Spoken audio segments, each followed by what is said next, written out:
Welcome to week 13. This week we will be discussing World War II. Just a couple weeks left in the semester here. For this week, too, your quiz score will also act as your discussion score. The reason I haven't really necessarily talked about this too much. The reason I decided to do that was that I think discussions work best. If people comment sort of early in the week, and then I can maybe comment back, and that we can have sort of a dialogue.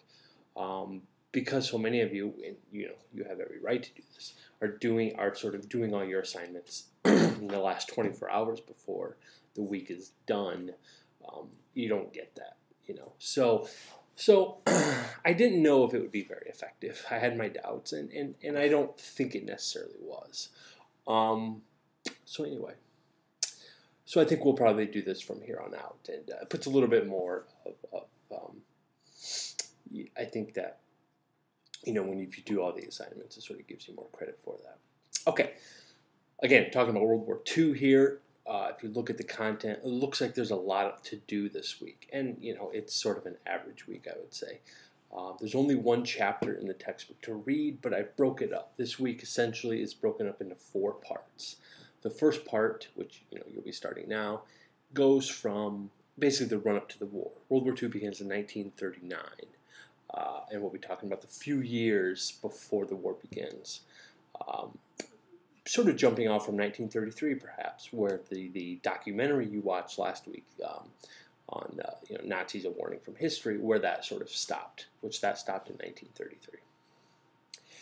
This first section, then, this first part will go, from, let's say, 33 up to 39.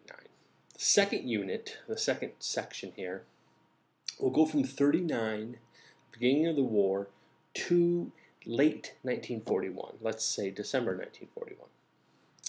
Why stop there? What happens there? Well, it's basically about 2.5 years.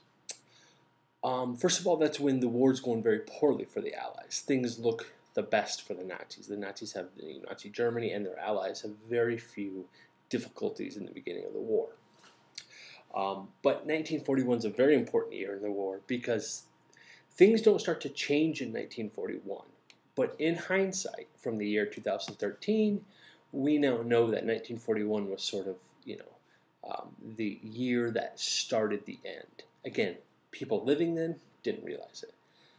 The first event is in June of 1941. Operation Barbarossa is launched, which is the German attack against the Soviet Union. That is essentially, I would say, the number one reason that the Germans are defeated, because of their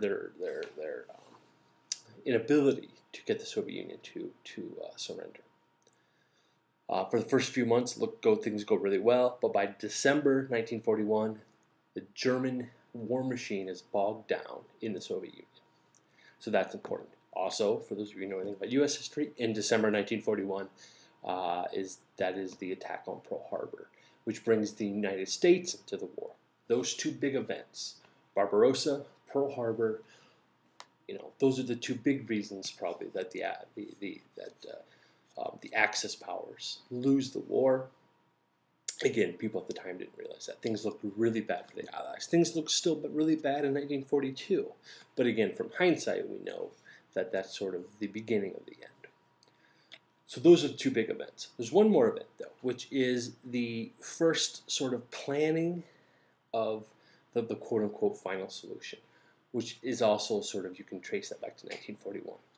Now, before the war began, even during the first years of the war, if you were a German Jew, things had gone really poorly for you.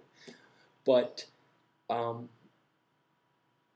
the sort of extermination policy hadn't really been planned or really put into action. It hadn't really been even thought of. Up until that point, if you could get out of Germany, if you were Jewish, you did, I shouldn't say that. Some left successfully, some weren't able to leave, and some just thought, look, I know the history. I'm putting myself in their shoes. I know the history of Jewish people, and there's always been times like this. There's always been times when there's been sort of a rise in political repression, but it goes away, and that's what a lot of Jewish people in Europe and certainly in Germany were thinking. So they said, we'll just keep our head down and sort of bide our time.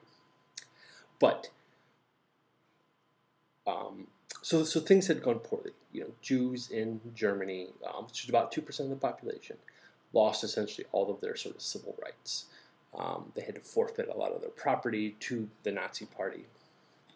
So things obviously were not good, right? But there were concentration camps early on.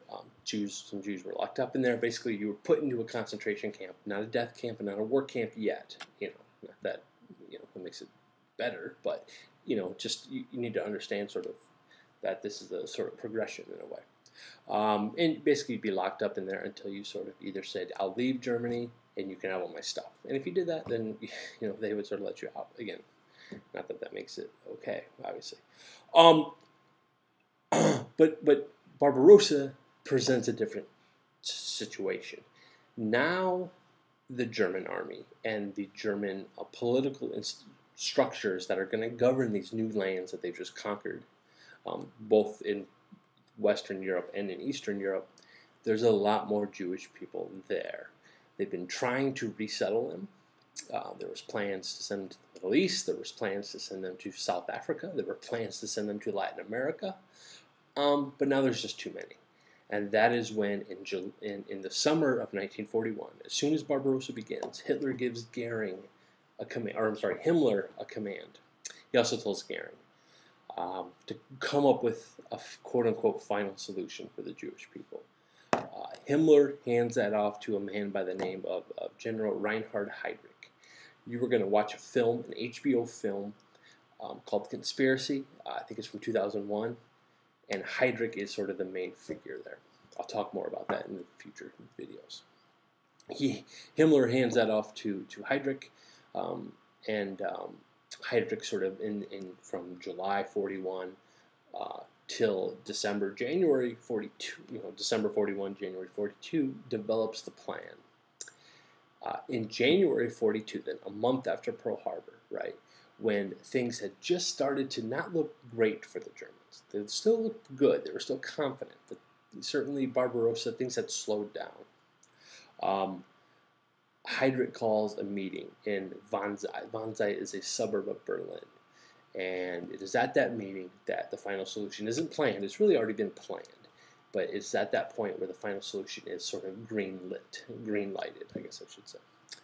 So those are three big reasons: Barbarossa, Pearl Harbor, the final solution, which is why I'm stopping sort of December 41. The third unit will then begin in let's say early 42, January 42, and we'll go to 1945, till spring of 45 when the war is over in Europe, and then later in the summer in August of 45 when the war is over in Japan. Obviously that makes sense. We'll talk about the peace treaties and some of that next week. That's 3 units. The last unit then will be the Holocaust. We will sort of go back then and sort of study that a little bit. There are classes taught by history professors on World War II. I think there's 2 different professors who teach a class just on World War II. You can take it all semester. And there are also 2 professors who teach classes on the final solution. In the history department, there are some who teach in some of the other departments as well. Actually, when I say 2, I think there's probably only 1 now because one of the professors, I know he retired, and I don't think anybody else would probably pick that class up. But there's still one. There's still one professor who would teach that class if you're sort of more interested. Okay, so this first part, you're just going to read about the run-up to the war.